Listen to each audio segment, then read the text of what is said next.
Noticias del mundo, actualidad y tendencias, política y enfrentamiento, periodismo y controversia. Bienvenido a tu canal Mundo al Día. Nicolás Maduro pareciera seguir descolocado, sin poder procesar aún el Premio Nobel de la Paz que se le otorgó a María Corina Machado. El régimen no se conforma y, aunque usted no lo crea, en Venezuela decidieron inventarse un premio de paz para Maduro. ¿Escuchó usted bien? La Sociedad Bolivariana de Venezuela le ha otorgado nada menos que el Premio Arquitecto de la Paz, con medalla incluida. Porque según ellos, buscar la paz en su país, en América Latina y en el mundo entero ha sido una meta de Maduro. Les faltó decir que también ha buscado la paz de las galaxias y todos sus alrededores. Cuando no se puede ganar verdadero prestigio, construir credibilidad, se quiere fabricar. Para Nicolás Maduro el show siempre debe continuar.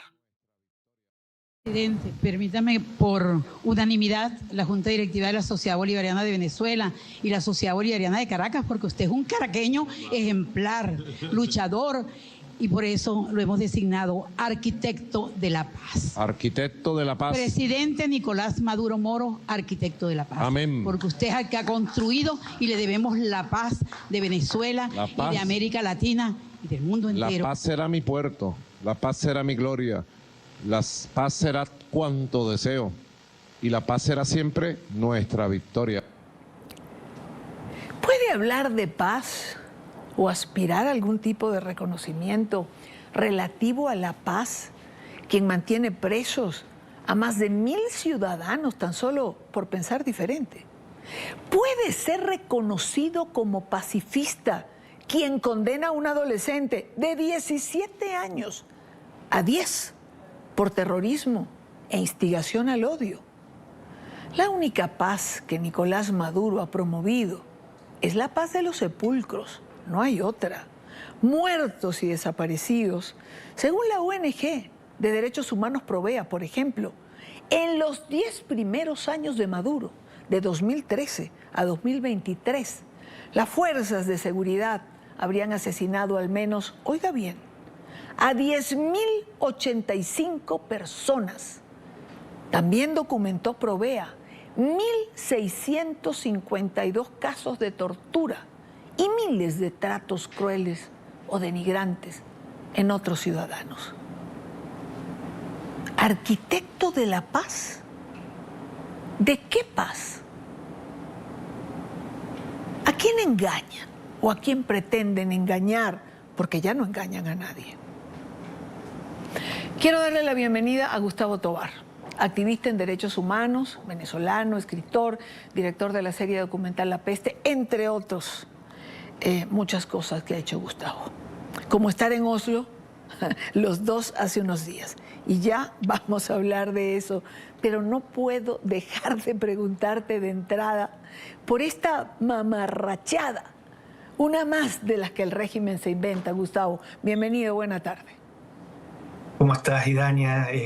Bueno, siempre un gusto. Entiendo que vamos a hablar de cosas regocijantes, maravillosas, esa experiencia que, aunque fugaz, fue tan intensa, de celebrar junto a María Corina el emblema más importante que da la civilización, y no la dan unos payasos de un circo, sino la humanidad.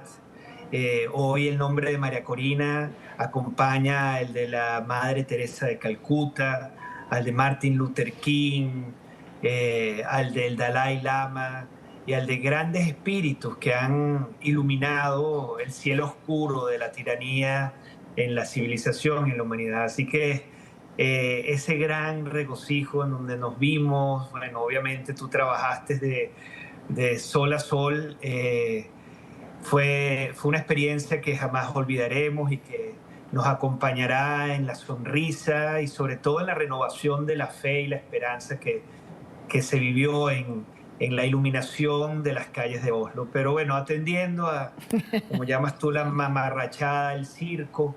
Fíjate, Idania, que terribles dictadores en la historia reciente de la humanidad, Idi Amin o Gaddafi o Ceausescu, en el momento más íngrimo de soledad, se sirvieron a sí mismos con este tipo de condecoraciones frente al espejo.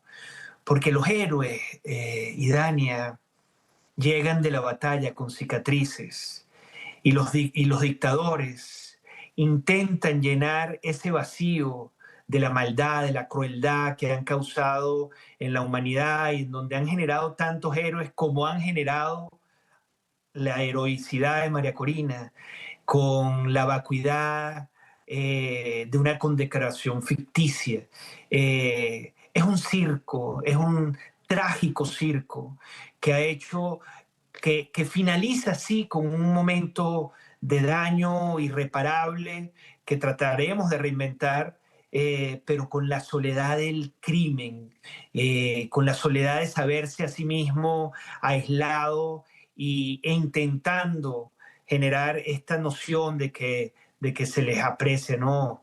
Arquitecto de la Paz es una de las estupideces más feroces que hayamos escuchado de dictador latinoamericano. Yo recuerdo en México, hablando de México, recuerdo que un dictador mexicano, Santana, perdió a una de sus piernas y la hizo condecorar en sus últimos años.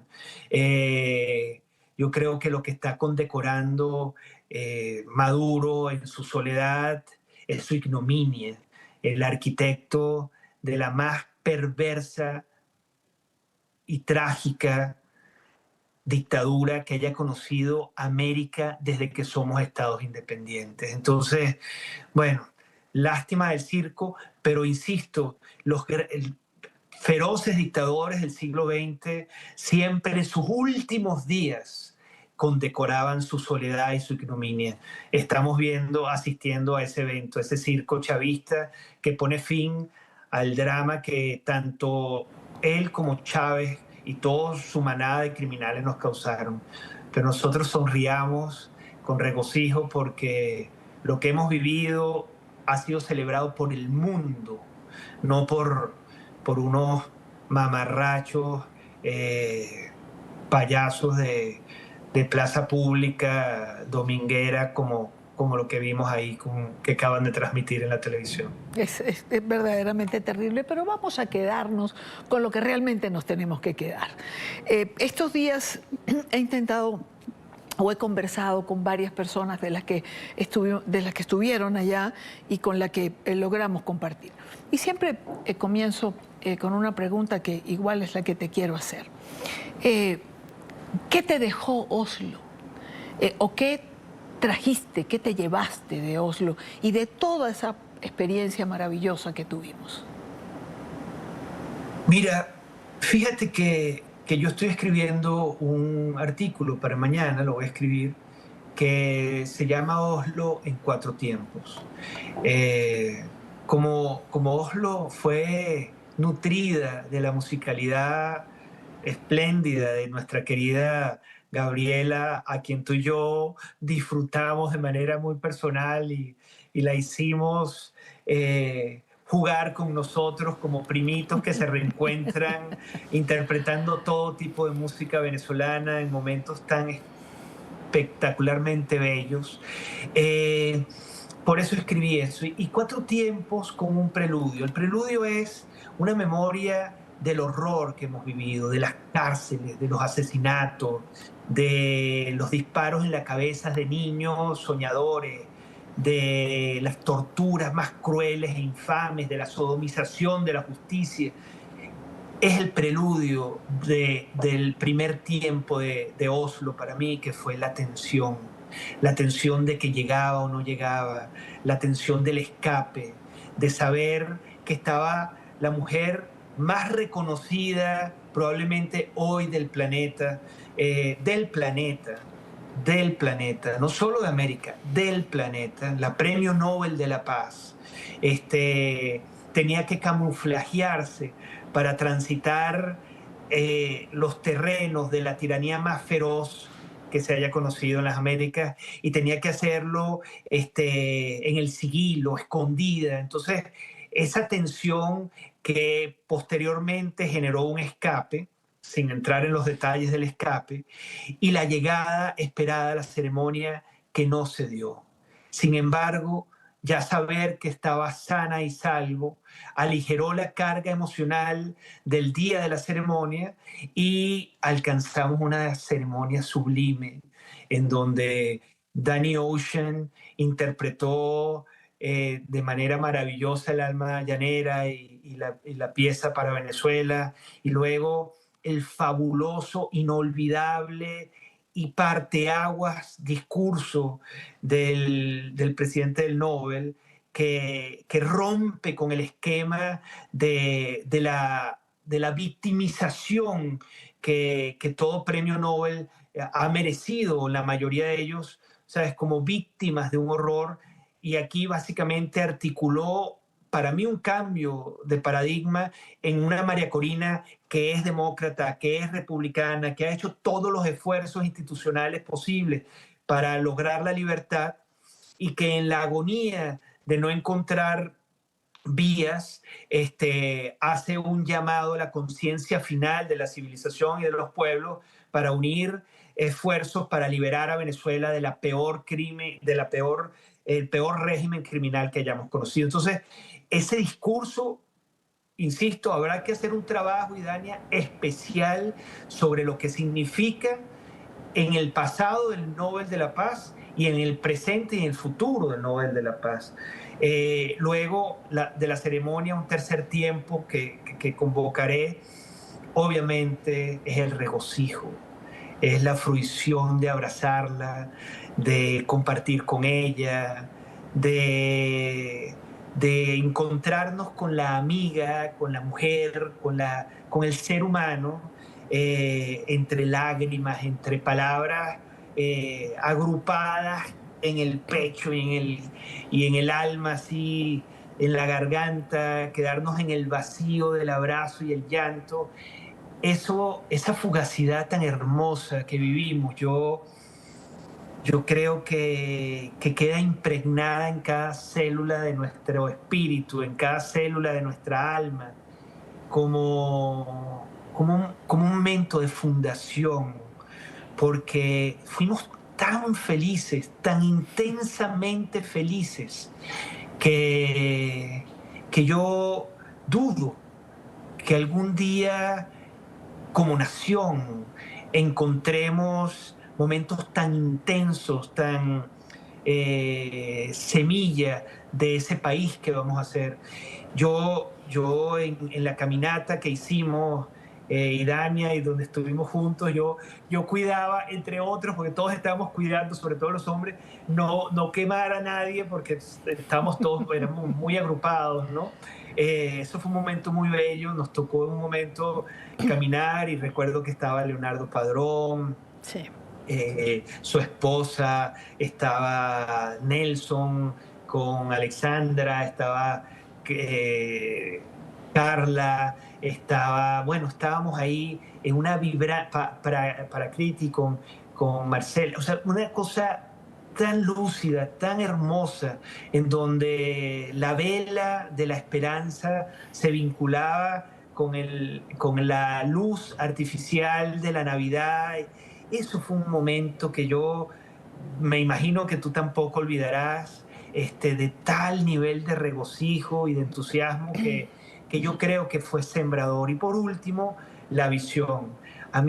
No puedo mentir, a mí me sorprendió María Corina ya desarrollando un plan estratégico de lo que estamos haciendo, de lo que hay que hacer, de Gustavo, tenemos que trabajar, tenemos que seguir organizando, tenemos que seguir preparándonos.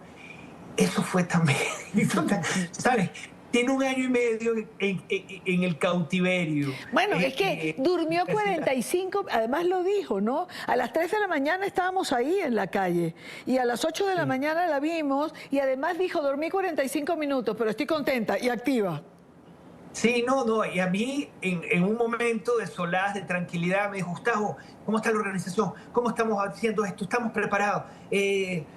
No voy a decir nombres propios, pero ya hablaste con esto, ya hiciste. Casi que cuando regresas a trabajar. No, maravillosa mujer. Hemos tenido la suerte no solo de contarla como líder de nuestro tiempo, sino como amiga.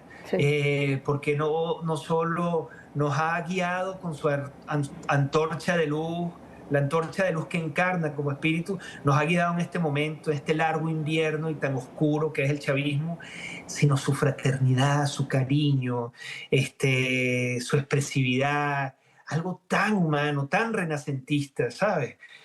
No, yo salí de ahí, sí te digo, con la inquietud de que tenía que ya ponerme a trabajar, pero con la ilusión de que esa Venezuela que encontramos ahí, esa reserva moral, esa reserva política con la que nos encontramos en Oslo, está muy viva y está totalmente dispuesta a sacrificar lo que haya que sacrificar para reinventar el país. Yo me quedo con eso.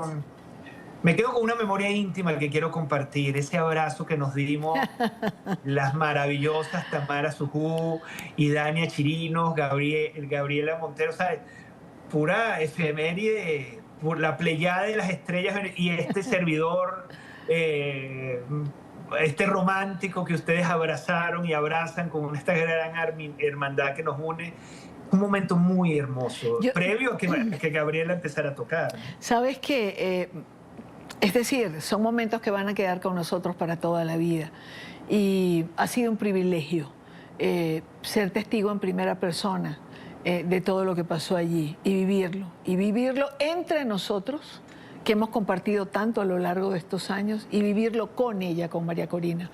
Creo que ha sido absolutamente un privilegio. Me queda un minuto y medio, pero quiero preguntarte algo. ¿Crees que todo eso de lo que hablas, la reserva moral, la antorcha de luz, María Corina con su organización, con todo, el premio Nobel, toda esa energía que respiramos y que vivimos allí, es el preludio de esa nueva Venezuela por la que tanto hemos luchado, sacrificado y que tanto deseamos? Estoy completamente convencido. En estos días estaba leyendo filosofía hindú sobre el origen de la civilización, y el origen es una gran siembra de conciencia.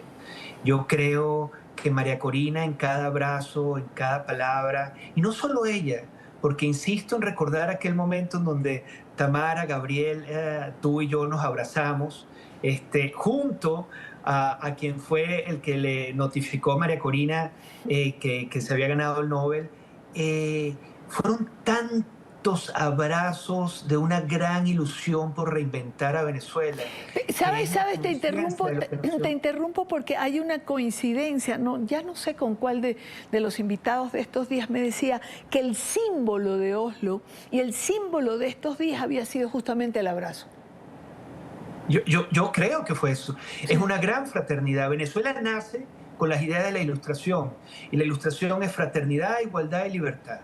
En Venezuela, el primer paso a la libertad fue la fraternidad, fue el gran abrazo, con cada persona, que teníamos mucho tiempo sin vernos, y de repente vernos con aquella pasión, aquel enamoramiento nacional, aquella amistad. Dios, o sea, solo lo vamos a recordar los que estuvimos ahí. Yo te digo, fueron tantos abrazos con María Corina, los más sublimes, digamos, por todo lo que había vivido, lo que habíamos vivido.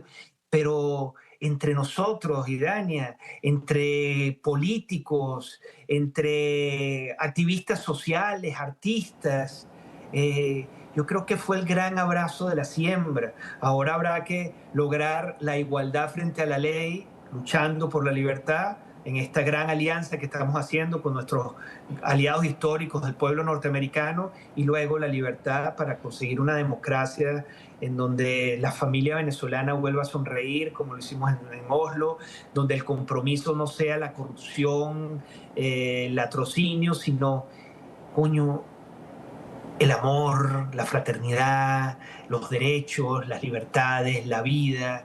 Yo creo que los que vivimos esa llama, esa luz efímera, insisto, fugaz, lamentándolo, porque ahora viene lo bueno cuando liberemos al país, no lo vamos a olvidar. Yo creo que es un momento de siembra, fue un momento de siembra, sí, y una siembra humana, pero muy renacentista en el sentido, muy humana, muy entrañable. Y bueno, agradezco que me des la oportunidad de conversarlo, porque sí, yo creo que frente al espejo de la historia, frente a unos se condecoran a sí mismos en la soledad, y nosotros frente al espejo de la historia recordaremos con admiración tu trabajo, el trabajo de Carla, el trabajo de Goy, el esfuerzo de María Corina, el trabajo del equipo extraordinario de María Corina, y el premio Nobel reconociendo a una nación que ha luchado de manera hermosa, sacrificada sí, dolorosa sí, pero brillante, ejemplar. Tú sabes que si algo rescato de esta semana, después de mi llegada, he querido hablar de todo lo que cada quien fue viviendo, porque son perspectivas distintas, ¿no? Pero hay también un hilo conductor. A ver, desde Beatriz Becerra, pasando por Héctor Cham y Salud Hernández, que fue mi primera invitada, porque es una periodista española que tiene años trabajando en Colombia, y la vi emocionarse tanto. Y a eso me refiero, el hilo conductor de todo esto es una emoción de la cual nadie puede desprenderse. Sí, y un gran abrazo común, o sea, la metáfora del abrazo nacional. No sé quién te lo comentó, yo lo he vivido, porque fueron centenares de miles de abrazos instantáneos que permitieron el abrazo de la gran familia venezolana. Fíjate que yo hace como 6 años escribí un poema sobre la venezolanidad rota.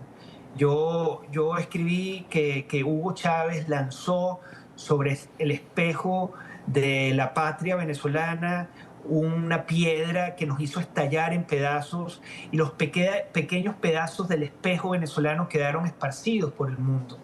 Yo creo que aquí fue una gran consolidación del espejo, un gran abrazo, porque tú abrazaste igual que yo a políticos, artistas, activistas, a ciudadanos comunes, a venezolanos que vivían en Oslo porque viven en el destierro, a amigos. A no venezolanos, como en esa marcha que mencionaste, la marcha de las antorchas. Recuerdo que yo estaba grabando, estaba transmitiendo, y le pregunto a una señora, ¿usted por qué está aquí?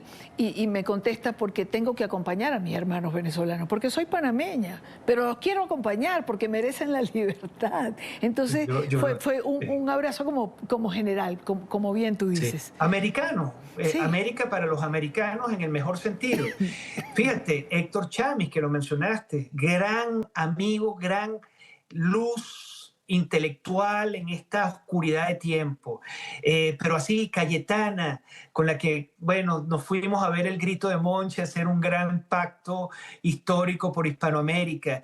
Tantos amigos, tanta luz, tanta integridad moral y ética, tantos principios reunidos en un gran abrazo. Creo que una gran metáfora la del abrazo, y esa gran congestión apasionada de amor por un país y sobre todo de visión de lo que vamos a hacer. Yo te digo, yo viví momentos excepcionales, sí, que tenemos que relatar. Después hacemos un programa sobre la excepcional conversación con el presidente de Panamá, claro, y el momento de transición que vamos a vivir. Es que querida, pues hay muchas cosas de las que seguiremos hablando. Sí. En perspectiva, con los días, las aristas van cambiando. Yo casi nunca editorializo o escribo algo sobre este tipo de eventos, sino a los días. Lo hice esta semana ya con unos días de distancia y con el apaciguamiento de la emocionalidad. Ahora sí es cierto que me queda un minuto. Todo esto de lo que hablas, del símbolo del abrazo, de la emocionalidad, de la Venezuela que queremos, de esa reserva moral, es lo que no soporta el régimen. Es lo que lo tiene descolocado, es lo que lo hace inventar, es lo que lo hace quizá oprimir con mayor bestialidad, pero no pueden con esto, Gustavo. Ya perdieron el sentido, bueno, lo perdieron hace mucho, el sentido del ridículo. Solo le falta al patético payaso de circo Nicolás Maduro condecorar su bigote y su soledad. Es verdaderamente estúpido lo que está ocurriendo, pero insisto, para no solo metaforizar, es un signo de la soledad del dictador y de Amin, Ceausescu en Rumania, Gaddafi. Cuando está la decadencia final, buscan celebrar su soledad y su ignominia frente al espejo. Tan perdidos, derrotados. Con eso, y pronto les pasaremos por encima. Con esa frase me quedo. Como siempre, te mando un abrazo gigante. Gracias por estar hoy, por compartir todo esto que me parece tan importante de transmitir de la forma que lo vivimos.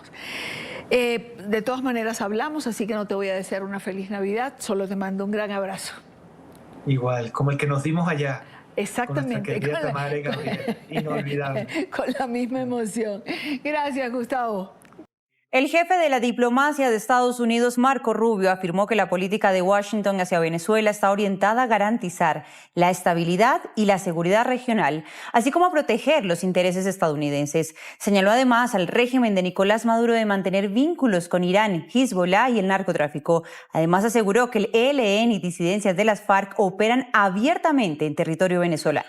El secretario de Estado Marco Rubio reiteró que Estados Unidos no reconoce la legitimidad del dictador Maduro y no descartó un eventual encuentro con la Premio Nobel de Paz 2025, María Corina Machado. Hola, ¿qué tal? Muy buenas noches. Los saludo desde el Departamento de Estado, donde participamos junto a otros 40 medios nacionales e internacionales de esta rueda de prensa de fin de año del secretario de Estado Marco Rubio. Las preguntas alrededor de 3 grandes temas: la guerra en Gaza, la invasión de Rusia a Ucrania, la posibilidad de lograr esa paz o no entre Zelensky y Putin, y por supuesto el tema Venezuela, que acaparó muchas de las preguntas que le hicimos periodistas, tanto de los Estados Unidos como de medios hispanos. Una de las noticias que confirmó el secretario Marco Rubio es que está dispuesto a un encuentro con María Corina Machado, la líder democrática que, recordemos, salió de Venezuela para recibir el Premio Nobel en Oslo, Noruega.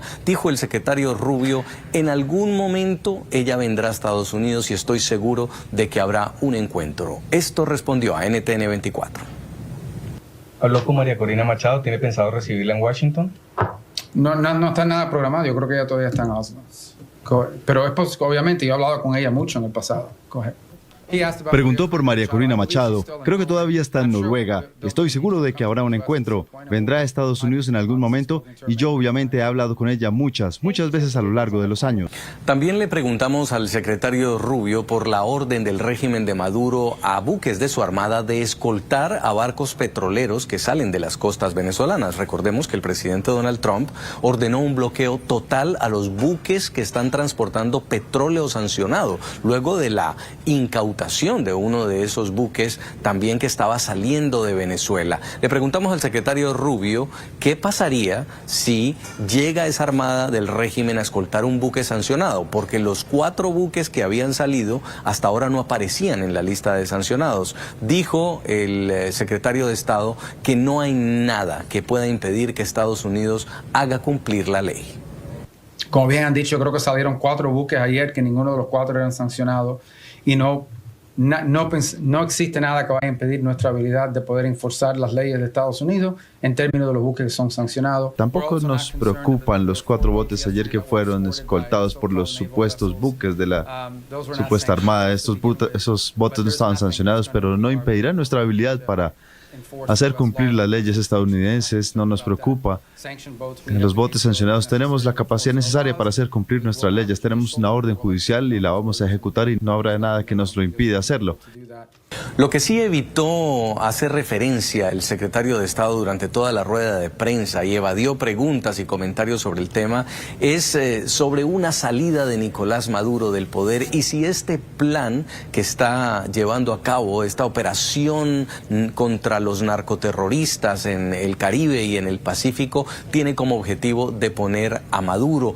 El secretario Rubio insistía en que lo que está haciendo Estados Unidos es para defender su seguridad nacional. Esto nos respondió cuando le preguntamos sobre el comentario que hizo Trump en el portal Político a principios de diciembre, diciendo que los días de Maduro estaban contados. No voy a especular tendrá que preguntarle a la Casa Blanca. El comentario del presidente simplemente para decirle que, sin duda, pensamos que el régimen de Maduro es ilegítimo y que su cooperación con estos grupos terroristas en nuestra región, incluso sus propias actividades terroristas, son una amenaza a la seguridad nacional de Estados Unidos. En lo que sí fue muy enfático el secretario Rubio es en resaltar la cooperación que hay en la región con muchos países para lograr atacar el narcotráfico y el terrorismo. Resaltó, por ejemplo, a Ecuador, resaltó al Paraguay, resaltó a la Argentina, incluso dijo Colombia, que a pesar de tener un presidente que llamó inusual, en referencia al presidente Gustavo Petro, dice, está colaborando en materia de lucha contra el terrorismo. Pero dijo, hay un país en la región que no colabora y ese país está dominado por el régimen de Nicolás Maduro, que además, dijo, está en complicidad con terroristas, grupos terroristas como Hezbollah, dijo, y como el ELN y las disidencias de las FARC colombianas que operan libremente en territorio venezolano. En el tema de Venezuela no tenemos eso, tenemos un régimen ilegítimo que no simplemente no coopera con Estados Unidos, sino coopera abiertamente con elementos criminales. Por ejemplo, el ELN y la FARC operan abiertamente desde territorio venezolano. Entidades de narcotráfico operan abiertamente y con la cooperación del régimen de Maduro para mandar drogas como cocaína a Estados Unidos a través del Caribe, creando una situación muy grave de seguridad en muchísimos países, inclusive Trinidad, República Dominicana, etc. Rubio dijo también que no le preocupa una escalada con Rusia por la presión que ejerce Estados Unidos contra el Cartel de los Soles y contra el régimen de Nicolás Maduro. Dijo que es de esperar una retórica de respaldo de Rusia, pero que eso no tiene preocupado a los Estados Unidos. Y le dijo al canciller ruso Sergei Lavrov que tiene mucho trabajo que hacer en cuanto a Ucrania. Le dijo, si me está viendo, feliz Navidad. Los defensores del régimen chavista gritan a los 4 vientos que el despliegue militar estadounidense en el Caribe es una amenaza de invasión imperialista. Los venezolanos que luchan por recuperar la democracia, entre ellos la Nobel de Paz María Corina Machado, responden asegurando que Venezuela ya lleva cerca de 2 décadas invadida, no por tanques, sino por la complicidad del madurismo con rusos, iraníes y cubanos, que controlan aspectos clave como la seguridad, la inteligencia y las Fuerzas Armadas. Nuestra periodista permanente en Miami, Alexandra Martín, ha investigado a fondo esta afirmación que el régimen de Nicolás Maduro intenta desmentir. Los hallazgos que ustedes van a escuchar a continuación son alarmantes y contundentes. Presencia de asesores militares rusos, armamento y drones iraníes y una red de inteligencia cubana que dirige la represión interna. María Corina Machado advierte que Venezuela enfrenta hoy una invasión extranjera. No convencional, no visible en las calles. Venezuela ya ha sido invadida. Tenemos a los agentes rusos, a los agentes iraníes, tenemos grupos terroristas como Hezbollah y Hamas. Asesores militares, inteligencia extranjera y pactos secretos. Una invasión silenciosa. El doctor Ivan Ellis, investigador del Colegio de Guerra del Ejército de Estados Unidos y exfuncionario del Departamento de Estado durante la primera administración Trump, estudia desde hace 2 décadas las alianzas del chavismo. Ellis coincide con una precisión. No se trata de una invasión clásica, sino de potencias extranjeras invitadas por un régimen ilegítimo. Lo que ha dicho María Corina Machado es cierto. Si algunos criminales invaden su casa y luego ellos invitan otros criminales, esos otros criminales pueden decir, bueno, yo no estoy invadiendo su casa, yo fui invitado. Desde 2006, Venezuela se convirtió en base estratégica para potencias extremisféricas. ¿Hasta dónde llega la amenaza? El presidente del Comité Noruego del Nobel afirmó que detrás del régimen de Nicolás Maduro se encuentra Cuba, Rusia, Irán, China y Hezbollah, a quienes responsabilizó de sostener una de las dictaduras más brutales de América Latina. Detrás de Maduro están Cuba, Rusia, Irán, China y Hezbollah. Expertos coinciden en que este giro comenzó con Hugo Chávez. Brian Fonseca, analista del Colegio de Guerra del Ejército y exfuncionario del Comando Sur, señala que fue Chávez quien abrió la puerta a alianzas con países enfrentados a Estados Unidos. Creo que Hugo Chávez invitó a países que eran parte de los no alineados antiestadounidenses, un concierto global incluyendo Rusia e Irán, e invitó a esos países en las Américas. En el caso de Irán, la cooperación con Caracas se ha concentrado en áreas técnicas, energéticas y militares, especialmente en el ensamblaje de drones. Ellis documenta múltiples indicios de esa relación. La llegada de muchas aerolíneas ya sin control, sin publicidad, desde Irán con paro en Siria directamente a Venezuela, y se entendió que estaba trayendo personas cuestionables allá sin mucha información pública.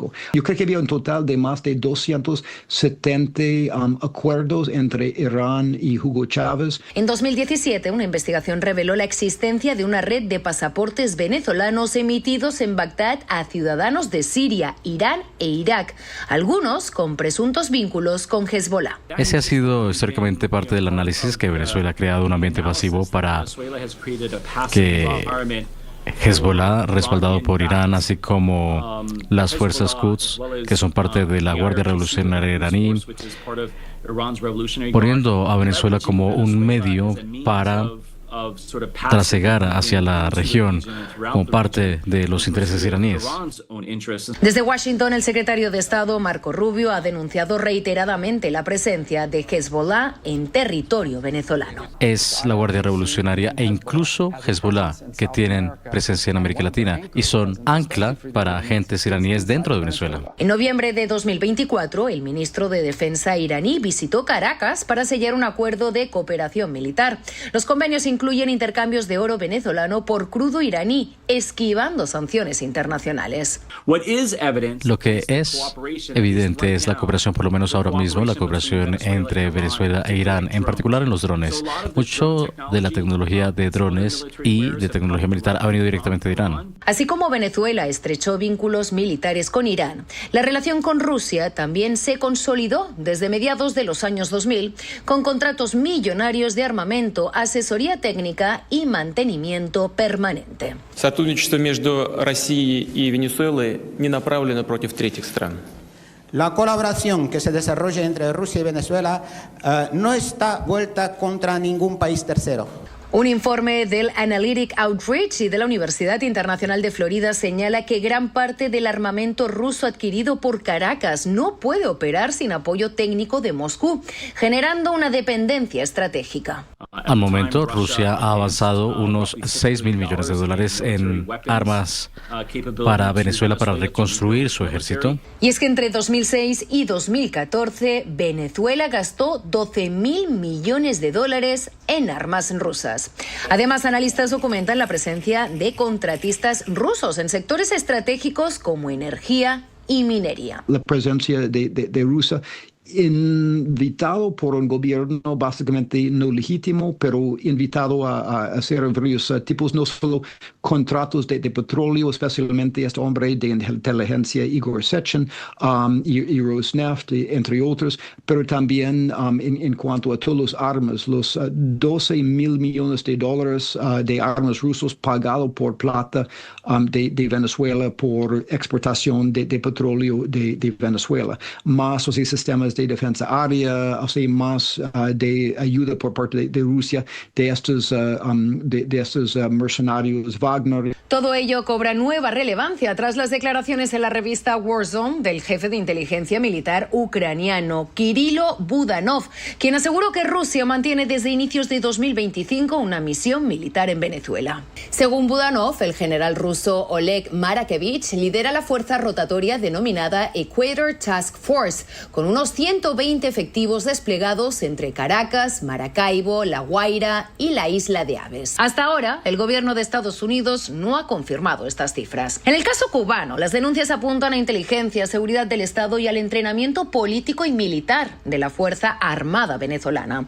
Uno de los principales denunciantes es el general retirado Antonio Rivero, exdirector de Protección Civil bajo Chávez, quien rompió con el régimen en 2010 y hoy, desde el exilio en Florida, sostiene que Cuba controla la doctrina militar venezolana. Encuentro con que hay una relación, una formación, una infiltración de Chávez junto con otros oficiales a las academias militares y obedecía un plan educativo que traían desde Cuba y desde la Unión Soviética para infiltrar en la Fuerza Armada. Rivero afirma que al menos 15 acuerdos firmados en 2008 entregaron a Cuba el control operativo de áreas clave de la Fuerza Armada mediante un grupo de cooperación y enlace, GRUCE, con presencia permanente en Fuerte Tiuna y despliegue nacional.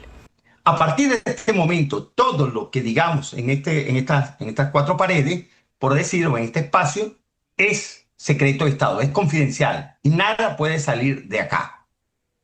Yo dije, ¿cómo un extranjero, cómo un oficial de una Fuerza Armada extranjera me va a venir a decir en mi propio país qué es lo que es confidencial? Me retiré de ese enfrentamiento. Llevó, por supuesto, a formalizar sobre mí pues la persecución y el aislamiento militar en diversas... El Instituto Casla y denuncias ante la Corte Penal Internacional señalan que oficiales cubanos habrían asesorado la creación de un aparato estatal de tortura en Venezuela. La misión de la ONU documentó entrenamiento cubano en técnicas de seguimiento, infiltración y control y castigo de la disidencia. La presencia en Venezuela, más de 100.000 cubanos, y tenían un proceso de rotación de 3, 6 meses y un año, y algunos que permanecía más tiempo. En 2019, el entonces secretario general de la OEA, Luis Almagro, afirmó que más de 20.000 cubanos realizaban labores de inteligencia y represión en Venezuela. Pero Brian Fonseca sostiene que el número real sería considerablemente menor. Serían más de 2.500 consejeros técnicos profesionales operando en Venezuela en apoyo al régimen. Como en el caso de los médicos cubanos enviados a misiones extranjeras, Rivero asegura que cada efectivo cubano recibía unos $1.200 mensuales, de los cuales hasta la mitad quedaba en manos del régimen de La Habana. Cuba niega mantener tropas en Venezuela y afirma que su presencia corresponde mayoritariamente a personal civil. La información oficial sobre estas relaciones es escasa y ninguno de estos países se pronunciaría para defender a Venezuela ante una intervención. El general Antonio Rivero advierte que pese a amenazas y persecuciones seguirá documentando esta presencia extranjera que trasciende la libertad de Venezuela y representa un desafío para la democracia en América. Me han intentado secuestrar, me han intentado realizar, me han hecho agresiones, me mantengo firme, me mantengo con vida, me mantengo bien de salud.